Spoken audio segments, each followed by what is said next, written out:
A Pixar sempre nos deu motivos para assistir seus filmes, seja pela animação deslumbrante, narrativa brilhante ou personagens atemporais. Mas esse último ponto também se estende a outra grande coisa sobre a Pixar, seus vilões.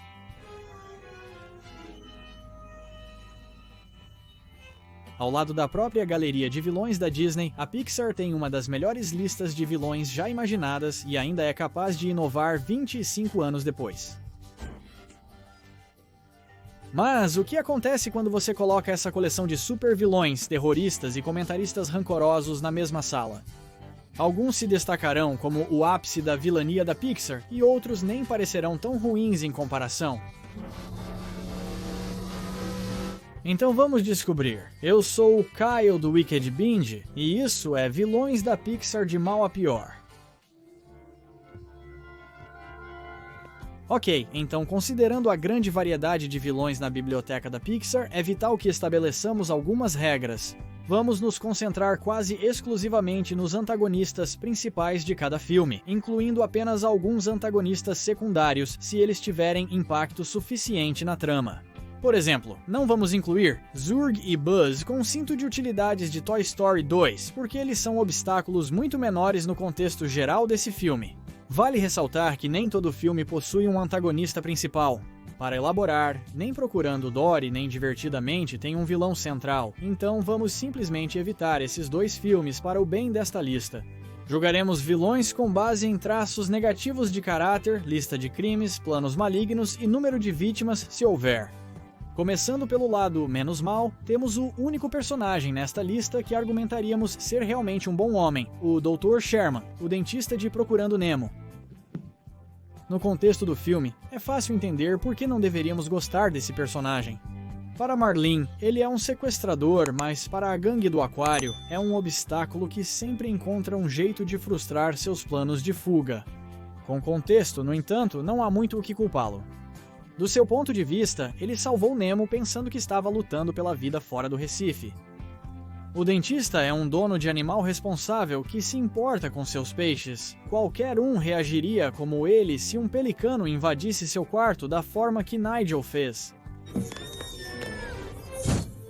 A pior coisa que podemos dizer sobre o cara é que ele não vê problemas em dar peixes como presente para sua sobrinha incapaz. Ainda assim, pode-se argumentar que ele está apenas tentando ser um tio legal. Se Sherman soubesse que os peixes são sencientes, ele os libertaria imediatamente. Ok, vamos para alguns personagens realmente ruins. O primeiro deles é a equipe Rugido Omega Rugido da Universidade Monstros. Nenhum filme universitário com uma batalha entre fraternidades estaria completo sem o estereotipado esquadrão de fraternidade popular, elegante, mas absolutamente desagradável, descrevendo perfeitamente esses caras. Eles são a equipe rival da Usma Kappa, formada por alguns dos melhores e mais brilhantes assustadores da Universidade Monstros. Apesar disso, eles não são tão ruins. Excluindo alguns comportamentos padrão de idiota, que são bastante brandos pelos padrões desta lista, a pior coisa que eles fazem é humilhar publicamente a OK na tentativa de fazê-los desistir, mas isso não é a pior coisa no grande esquema da vilania. Outro competidor idiota, Jackson Storm de Carros 3 é o próximo. Jackson Storm é o paralelo de Relâmpago como ele era no primeiro filme? Mas onde McQueen mostrou admiração genuína por corredores como Hudson e The King, Storm despreza a geração mais velha e agirá de qualquer maneira que precise para manipular emocionalmente sua competição a desistir ou fazer movimentos ruins, indo de condescendente a passivo-agressivo mais rápido do que sua própria velocidade máxima notável. Classificamos ele um pouco pior que ROR porque estava disposto a se tornar físico quando suas táticas normais falhavam, mas logo a pupila de Relâmpago, Cruz, o superou. A seguir está o vilão original da Pixar, Sid Phillips. Se você viu nosso mal ao mais mal em vilões da Disney, pode se lembrar que na verdade incluímos Sid como um dos poucos vilões da Pixar na lista, e você saberá que o classificamos como um vilão bastante manso. Para quem não viu o vídeo, Sid não é o vilão mais malvado da Pixar pelas mesmas razões que o Dr. Sherman. Do ponto de vista de um brinquedo, o próprio nome de Sid causa medo, e não há melhor maneira para ele passar seu tempo livre do que torturando e mutilando qualquer brinquedo que ele consegue colocar as mãos. No entanto, com contexto, Sid não é tão ruim assim. Ele não sabe que está realmente infligindo dor em seres sencientes, mas existem muitos outros motivos pelos quais ele é uma má pessoa. Além de ter fantasias excepcionalmente violentas, ele também tem problemas de raiva, intimida sua irmã, parece ser antissocial, pois não tem um único amigo além do seu. Cão aterrorizante e não... Parece ter muito respeito pela propriedade pública. Dito isso, também há um contra-argumento de que Sid pode ter uma vida doméstica ruim. Você não pode me dizer que Scud, um cachorro direto do inferno, não deixaria Buzz em paz ao ver o pai de Sid dormindo com um gemido, a menos que ele tivesse algumas experiências terríveis com ele no passado. Isso sem contar as inúmeras fechaduras que Sid tem em sua porta. Talvez Sid seja vítima de um pai abusivo cujo tratamento sádico de brinquedos é uma forma de escapismo e alívio da raiva, o que realmente o mostra de uma maneira mais simpática.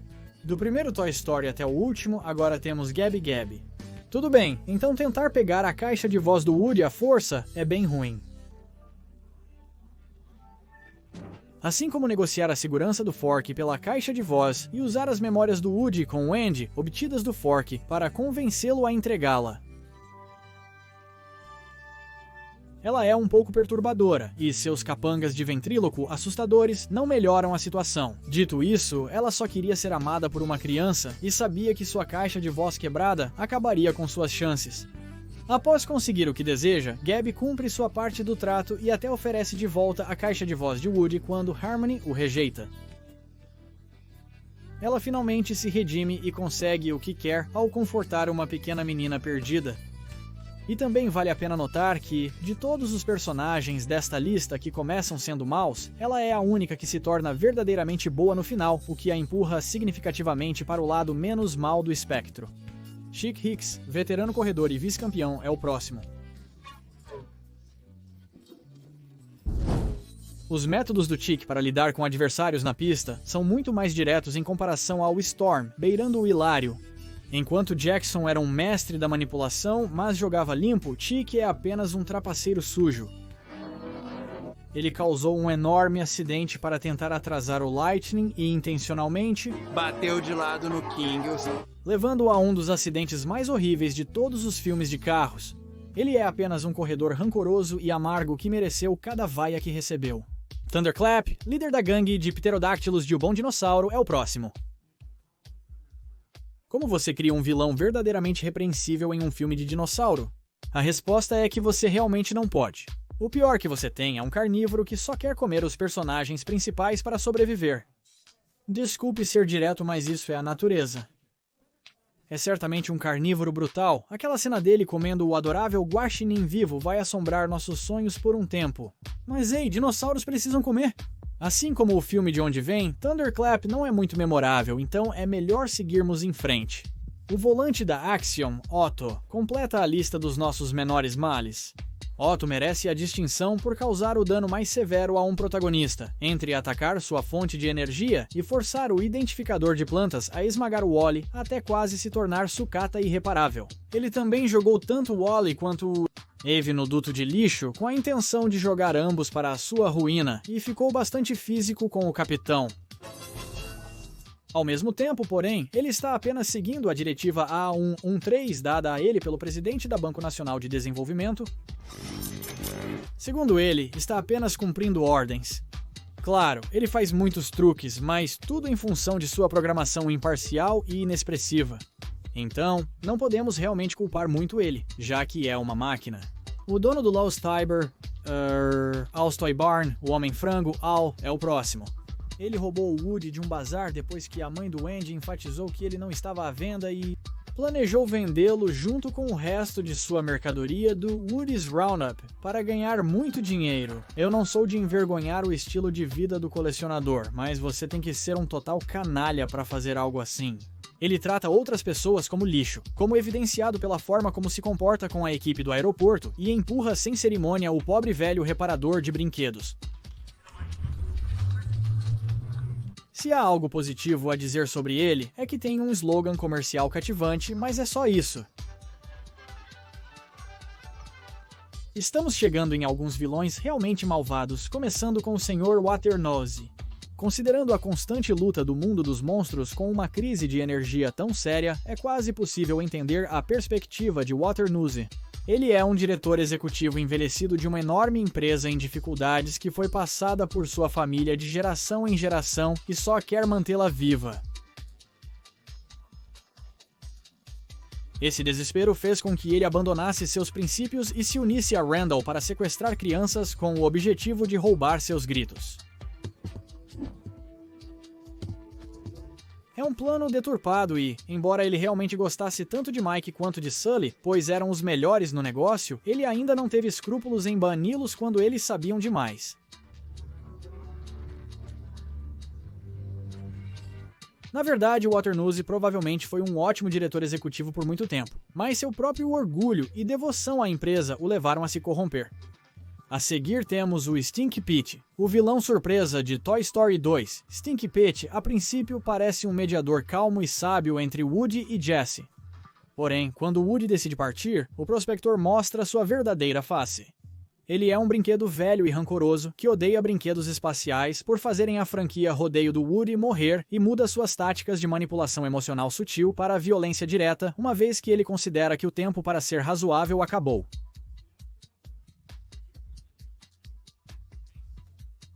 Ameaçando desmontar Woody se ele não fosse pacificamente para o Japão, nem mesmo Lotso fez ameaça tão grave. A única razão pela qual ele não está classificado mais alto é que provavelmente não teria revelado sua verdadeira natureza se Woody não tivesse mudado de ideia no último instante. Quer dizer, ele poderia ter sido um cara amigável naquele museu, mas simplesmente não era para ser. Além disso, você tem que sentir por ele, dado todo o tempo que ele passou sendo ignorado na prateleira. Malditos brinquedos espaciais. O próximo é Chef Skinner, o grande mau chefe de Ratatouille. Chefe e braço direito do amado Chef Gusteau até sua morte induzida por depressão, Skinner está longe de Gusteau em termos de ideais e objetivos.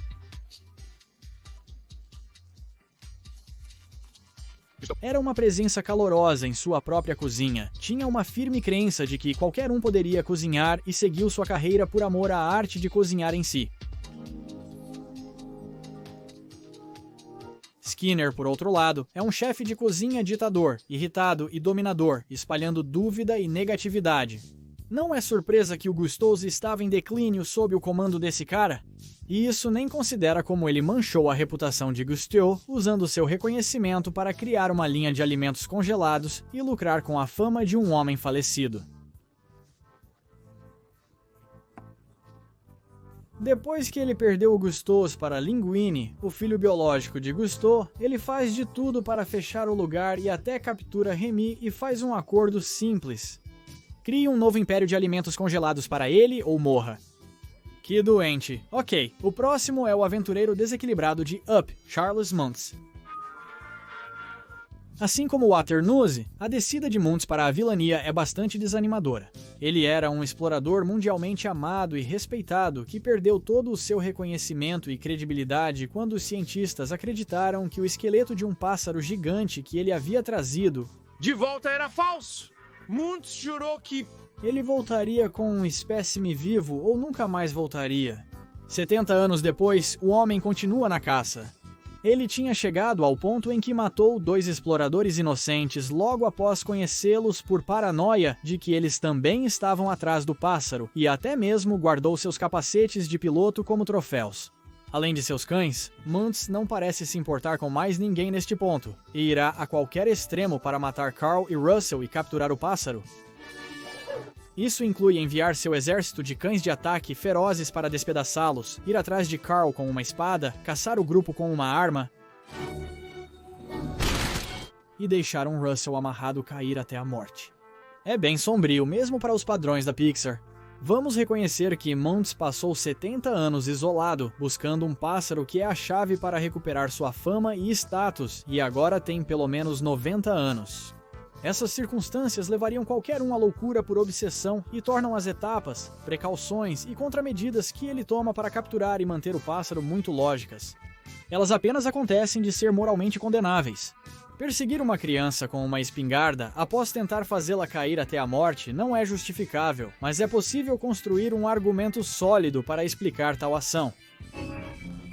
Eu não acho que alguém vai argumentar que Randall Boggs é um mal muito maior entre ele e Waternoose. Randall era um nerd bondoso e socialmente desajeitado, mas depois de passar um tempo com ROR, isso mudou.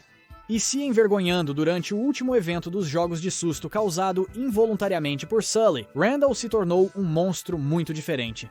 Corte para Monstros, Sociedade Anônima onde Randall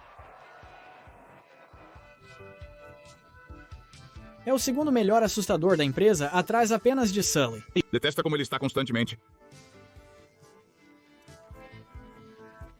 Superado por Sully e trata tanto ele quanto Mike com muita indiferença, ele intimida seu assistente de sustos, Fungus, e não parece valorizá-lo mesmo quando ele está sendo submetido ao extrator de gritos.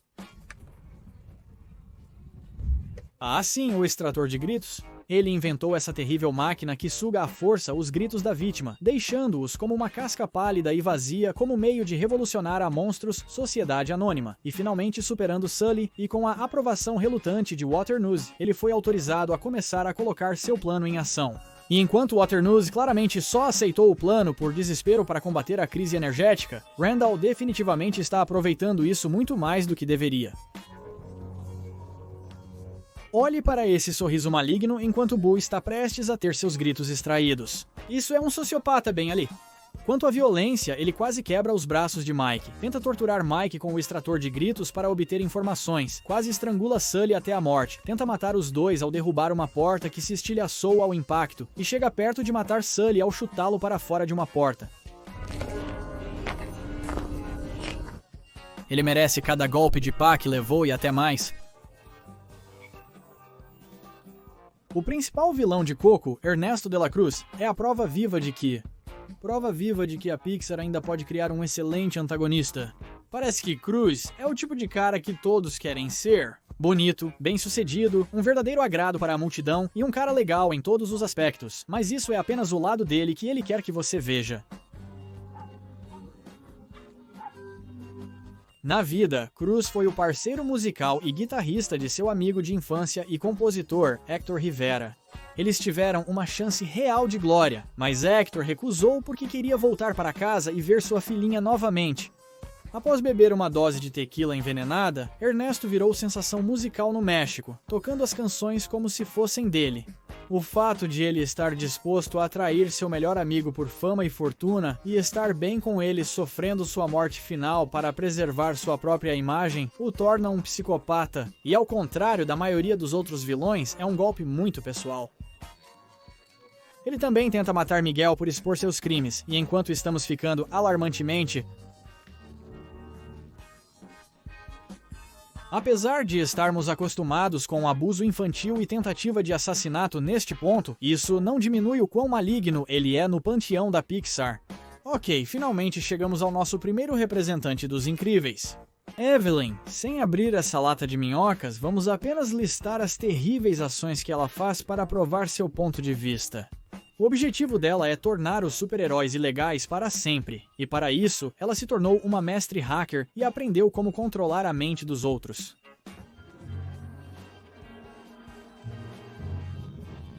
Conhecida como a hipnotizadora, ela usa monitores e seus óculos de controle mental para transmitir sua mensagem e forçar super-heróis a fazerem sua vontade. Ela hipnotiza e incrimina um entregador de pizza para enganar a Mulher Elástica. Ela assume o controle de Helen, Bob, Lucius e todos os super-heróis convidados por seu irmão, Winston, em poucos dias. Ela planejava abandonar todos os super-heróis em Limbo e diplomatas estrangeiros em um barco desgovernado que teria se chocado contra a cidade e matado todos a bordo. E ela não tem problemas em deixar a Mulher Elástica morrer por falta de oxigênio quando tentou prendê-la. E ela faz tudo isso com um rosto sério e completa apatia em sua voz. Deaver tem, no mínimo, um motivo relativamente sólido para seus crimes. Seu pai foi baleado em sua própria casa durante um assalto porque ele queria ligar para seus super amigos para salvar o dia, em vez de se esconder no cômodo seguro de sua casa. Os super-heróis que ele chamou estavam escondidos naquele instante.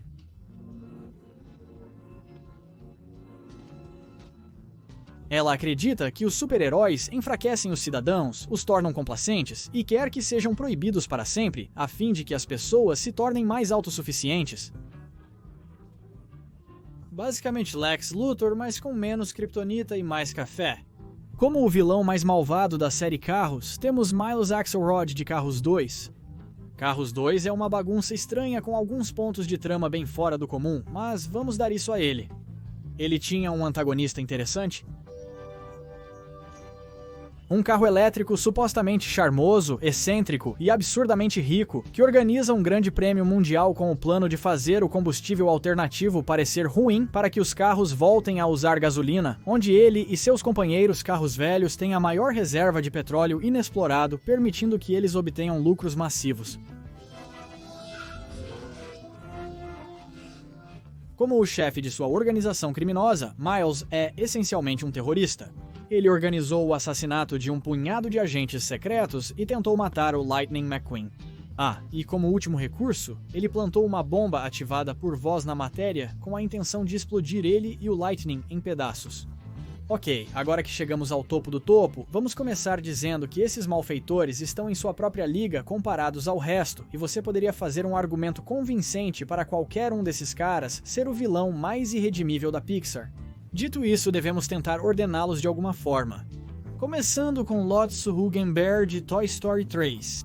Há algo novo a dizer sobre o filme sabe o quão terrível ele é. Porque ele foi substituído, o filme sabe o quão terrível ele é. Porque ele foi substituído pelo seu dono quando pensaram que ele estava perdido, Lotso se tornou um brinquedo movido apenas por raiva e sadismo que pensava que nenhum brinquedo merece amor e... todos os brinquedos estão destinados a acabar no lixo. Assumiu o controle da creche Sunnyside, transformando-a em uma prisão com punições severas para tentativas de fuga, onde até os culpados por associação não estão seguros. Ele manipula e mente para seus capangas, muda o modo do Buzz para torná-lo mais um de seus executores e faz com que ele agrida seus próprios amigos. Ele também condena Ken à morte no instante em que se manifesta contra ele. O momento mais maligno, no entanto, é um dos melhores momentos para qualquer vilão da Pixar. Woody e Buzz salvam seu traseiro de ser triturado no lixão. Eles dão a ele um impulso para um botão que desligará as esteiras onde os outros brinquedos de Andy correm por suas vidas. E então... ele se mantém em seus velhos hábitos e os deixa perecer no incinerador. E pelo seu olhar sádico, está mais do que disposto a fazê-lo. Lotso, você é um completo monstro fofinho. Agora, a medalha de bronze da vilania da Pixar é para Mordu, o urso malvado de Valente. Ele era uma vez um dos 4 príncipes que havia herdado uma reivindicação igual ao trono de seu pai. Por desejo de reivindicar tudo para si mesmo, ele ingeriu uma poção que lhe daria a força de 10 homens e o resultado que ninguém esperava. Ele se transformou em um monstruoso urso negro de 15 pés de altura, movido por instintos que matou cada um de seus irmãos, e o resto é história. Suas costas marcadas abrigam dezenas de flechas e lâminas, representando uma fração dos guerreiros que ele matou durante sua grande onda de assassinatos pela Escócia. Considerando os ossos encontrados nas ruínas do antigo castelo, Mordu provavelmente tem o maior número de vítimas entre os vilões da Pixar. Mais importante, o príncipe não controla suas ações e, diferente dos outros antagonistas, não demonstra medo e ataca qualquer desafiante de frente com hostilidade furiosa e ódio cego. Quando o urso finalmente é abatido, o espírito do príncipe emerge e acena agradecido tanto para Merida quanto para Eleanor por finalmente matar sua prisão peluda e libertá-lo. Mas desculpe, cara, você matou e devorou centenas, possivelmente milhares de pessoas durante os poucos séculos em que vagou pelo país, tudo porque queria mais poder político. Acenos não vão consertar isso. Agora, a medalha de prata para o mal vai para Hopper. É triste ver Vida de Inseto sendo gradualmente esquecido pelo público conforme novos filmes surgem, apesar de ter verdadeiros lampejos de genialidade. O melhor deles sendo o vilão, Hopper, o líder da gangue de gafanhotos que intimida e constantemente faz exigências à colônia de formigas. Assim como vilões posteriores, como Skinner e Randall, Hopper não tenta esconder sua verdadeira natureza. Ele usa uma mistura de intimidação, táticas de medo e falsa compaixão para manter as formigas na linha. E seu puro tamanho, força e brutalidade permitem que ele domine qualquer encontro 1 a 1 com um inseto individual.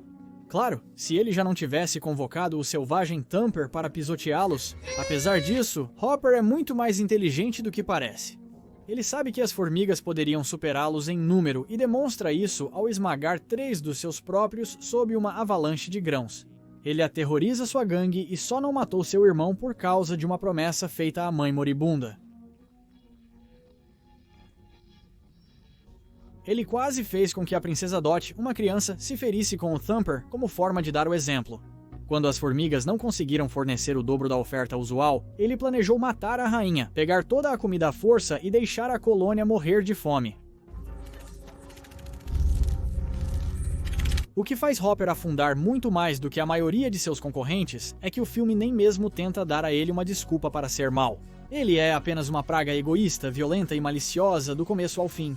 Para vocês, ávidos fãs da Pixar devem saber quem nós guardamos para o final. O supervilão original de Os Incríveis, Síndrome. Buddy Pines era um fanático por super-heróis e sonhava em se tornar um deles. Ele queria usar uma fantasia legal, bater nos vilões e ficar muito popular. Mas mesmo naquele ponto da vida, Buddy parecia ignorar o principal motivo dos super-ídolos se tornarem heróis: para ajudar os outros e salvar os inocentes. Esse pequeno equívoco, junto com a raiva de Mr. Incredible por constantemente rejeitá-lo como ajudante devido à sua falta de treinamento e presença irritante, deu origem a um dos maiores vilões de todo o império da Disney. Você não pode contar com ninguém, especialmente seus heróis. O plano de Síndrome era se tornar um super-herói e cada passo que ele dá para chegar lá supera o último em termos de quão errado e terrível é. Primeiro passo, criar armas e equipamentos de alta tecnologia e vender isso para qualquer um torcido o suficiente para comprar seus produtos, o que significa que ele provavelmente estava vendendo para criminosos na melhor das hipóteses e para governos corruptos e grupos terroristas na pior. Segundo passo. Fundos para criar um protótipo de um droide de batalha supremo que aprende com cada encontro e pode enfrentar supers e vencer. Envie supers aposentados um por um, onde o robô mata o super ou o super destrói o robô, e Síndrome o atualiza e dá ao robô as memórias do droide anterior para matá-los na segunda rodada. Isso eventualmente leva a ele vencer e encarcerar o Senhor Incrível. Passo 3. Envie este agora praticamente imparável Omnidroid para destruir uma cidade, matar alguns civis e derrubar qualquer resistência militar, apenas para que este novo super, Síndrome, possa voar e salvar o dia. Sem dúvidas, isso deu certo para ele. Passo 4. Viva a super vida que ele sempre quis até cansar e vender suas invenções para qualquer um, porque, segundo ele, ninguém vai se importar. Mesmo ignorando seu plano magistralmente criado e a unidade absoluta de um robô, ele tem quase todas as cartas malignas que todo vilão anterior da Pixar teve e não tem problema em esfregar isso na sua cara. Ele cometeu assassinato em massa, tortura pessoas com eletrocução, não tem nenhum dilema moral em tentar matar crianças, tenta sequestro, é um enorme egomaníaco, tenta se passar por uma boa pessoa aos olhos do público e nem mesmo valoriza seus próprios comparsas. Além de tudo isso, Síndrome não apenas reconhece que é mau, mas tem um orgulho e alegria distorcidos. Nisso, tudo bem, amigo, você... Quer ser o vilão tão desesperadamente? Que tal morrer como um? Discorda de nós? Comente abaixo e ative o sininho para notificações. Assista também a nossa playlist de Bem para Mal, onde analisamos a moralidade de seus programas e filmes favoritos. Mas acima de tudo, seja malvado.